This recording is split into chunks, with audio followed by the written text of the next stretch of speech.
I hope that movie didn't upset anybody. And I hope I don't upset anybody with my talk. It's about the evolution of religion, and I will be using scientific information. But I want to be clear first that I am an atheist. I'm not a scientist because I'm an atheist. It's more vice versa. But I'm not somebody who is going to humor the notion that, well, maybe God did it, but he did it through evolution. It simply doesn't make any sense. Either evolution did it or God did it. And to say otherwise is accommodationalism. If evolution did it, there's no reason for God to have done it. So there's no reason to think that there's a God. Now that sounds a little bit preachy, probably a little too cocksure. So I'll explain it. We'll get to the same place. Let's just pretend that we are waking up on this planet as it is, or in a forest, it doesn't really matter. We find ourselves here, tabula rasa, a blank slate. I think we have to assume an atheistic standpoint if we're going to start from square one. I mean, certainly a baby's not born knowing that there's a God or thinking that there's a God. Where would it get this idea? And you can't say soul because we haven't decided there's a God yet. If we say that babies are born with a soul and a soul is connected to God somehow and that's how they know it, understand that you're just using a metaphor that essentially ends up backing up my point. And that's that the idea of God comes from the person. Call it a soul if you want to. I prefer not to bother to call it much of anything because it's a lot of different processes. I'll say cognition or maybe even consciousness. Consciousness seems to conjure up ideas of transhumanism and astral projection that I want to avoid.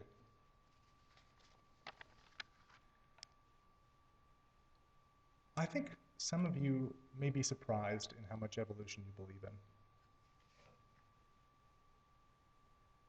Evolution can be a very specific thing in its definition. Changes in gene frequency. That's evolution, according to an evolutionary biologist. But in a very general way, evolution just means change. To get a little bit more specific, from a biological philosophy standpoint, philosophy of biology, evolution is the way that selection acts on random mutations in the environment, random changes in the environment, to make them what they are, dependent on that specific ecology. Maybe I'm getting ahead of myself.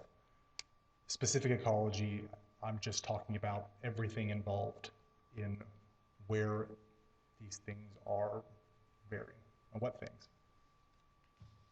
Well, we're going to be talking about ourselves. We're going to be talking about changing ideas. The evolution I think that you might find that you believe in is an idea. It's your name.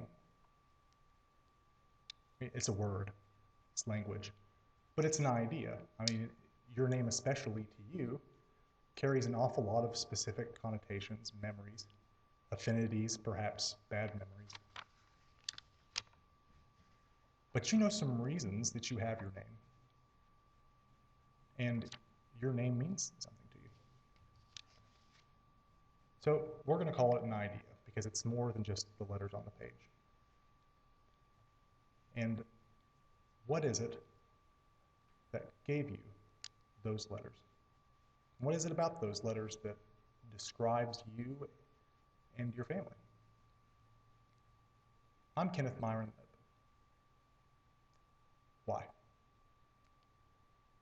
Well, because my mother was very, very fond of guess it was her great Uncle Ken. He's a railroad worker. He lived to be 96. There's a lot of witticisms from him that I don't remember.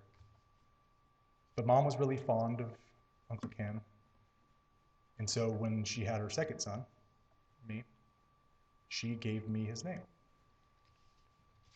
So the reason I'm called Ken, my first name, Kenneth, is because there was something about that name that was attractive to my mother, something that gave it fitness, a reason to be chosen.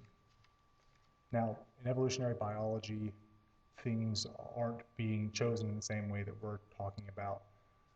If anybody gets confused by this, we can talk about it afterwards.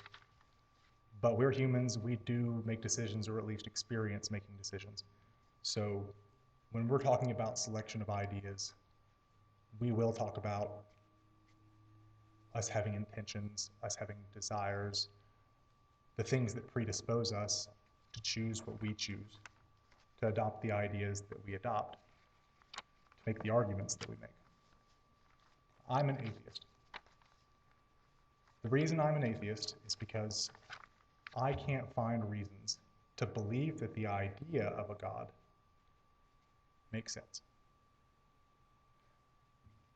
On the contrary, I can think of many more reasons why I should believe that God is a result of the way that humans evolved. It's an idea that was selected for by evolutionary processes.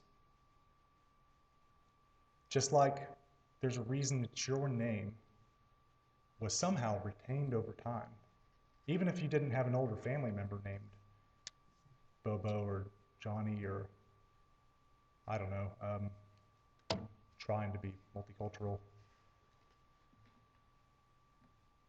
That name still came from somewhere. Maybe a baby book.